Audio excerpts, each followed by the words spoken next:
सुन, अगर तू ये सोच रहा है ना अभी टाइम है, बाद में कर लेंगे, कल से पक्का शुरू, तो ये कहानी बिल्कुल तेरे लिए है। क्योंकि ये कहानी किसी हीरो की नहीं है, ना किसी मूवी स्टार की। ये कहानी है उस इंसान की जो हर रोज समय को चीप समझकर उसे वेस्ट करता रहा और फिर एक दिन समय ने उससे छोड़ दिया। इस वीडियो को स्किप मत करना, क्योंकि जो आज तू सुनने वाला है ना, शायद कल सुनने का मौका भी ना मिले। इस कहानी का हीरो ना कोई अमीर घर का बेटा है, ना कोई स्पेशल टैलेंट वाला, एक बिल्कुल नॉर्मल सा लड़का आरव। मिडिल क्लास फैमिली, छोटा सा घर, माँ बाप के बड़े सपने और आरव के हाथ में मोबाइल। सुबह उठता था, फोन चेक करता था, बस 5 मिनटों, पर वो 5 मिनट कब 30 मिनट बन जाते थे उसे पता ही नहीं चलता था। कॉलेज जाता था, लास्ट बेंच पर बैठकर सिर्फ सपने देखता था, बिना कुछ किए। वो कहता था अभी टाइम है, लाइफ बाद में सेट हो जाएगी। समय मुस्कुराकर सुन लेता था, क्योंकि समय कभी आर्ग्यू नहीं करता, वो बस निकल जाता है। आरव की सबसे बड़ी प्रॉब्लम थी टालना। पढ़ना कल, स्किल सीखना कल, जिम ज्वाइन करना नेक्स्ट मंथ, ड्रीम पे काम जब मूड आएगा। उसका फेवरेट वर्ड था कल, पर उसे ये नहीं पता था कि कल एक धोखेबाज शब्द है। कल हमेशा आता है पर कभी रुकता नहीं। समय रोज उसे याद दिलाता था, पर आरव सुनता ही नहीं था। कॉलेज के लास्ट ईयर में प्लेसमेंट शुरू हुई। आरव कॉन्फिडेंट था, हो जाएगा। रेज्यूमे बना ही नहीं था, इंटरव्यू स्किल्स 0, रिजल्ट एक के बाद एक रिजेक्शन। दोस्त जॉब ले रहे थे, व्हाट्सएप ग्रुप में ज्वाइनिंग लेटर्स आ रहे थे और आरव रूम में अकेला, हाथ में मोबाइल, स्क्रॉल करता हुआ। दिल में एक अजीब सा डर। फिर भी वो बोला कोई बात नहीं, लाइफ अभी शुरू हुई है। समय फिर से मुस्कुरा दिया। एक शाम माँ ने पूछा, बेटा आगे का क्या प्लान है? आरव चुप रहा। पापा ने धीरे से कहा, हम ज्यादा दिन काम नहीं कर पाएंगे, तू समझ रहा है ना? वो समझ रहा था पर मान नहीं रहा था, क्योंकि मान लेने का मतलब था जिम्मेदारी, और जिम्मेदारी उसे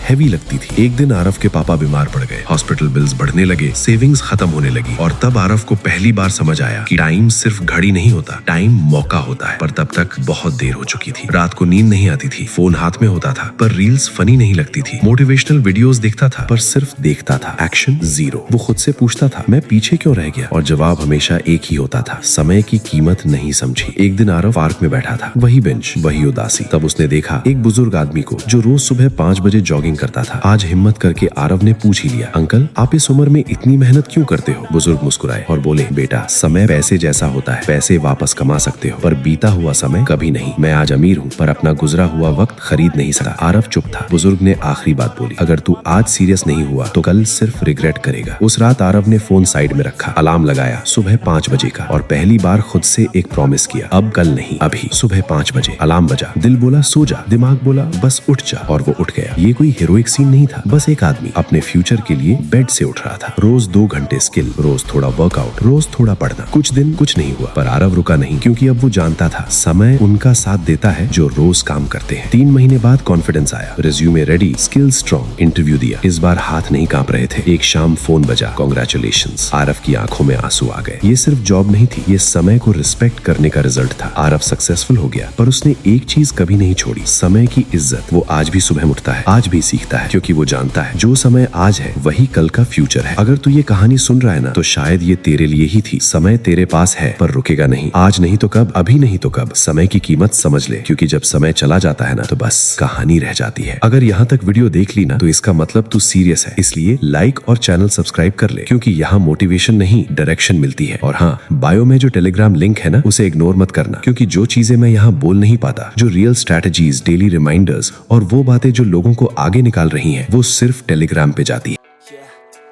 I don't believe in destiny, I just do what's best for me, don't listen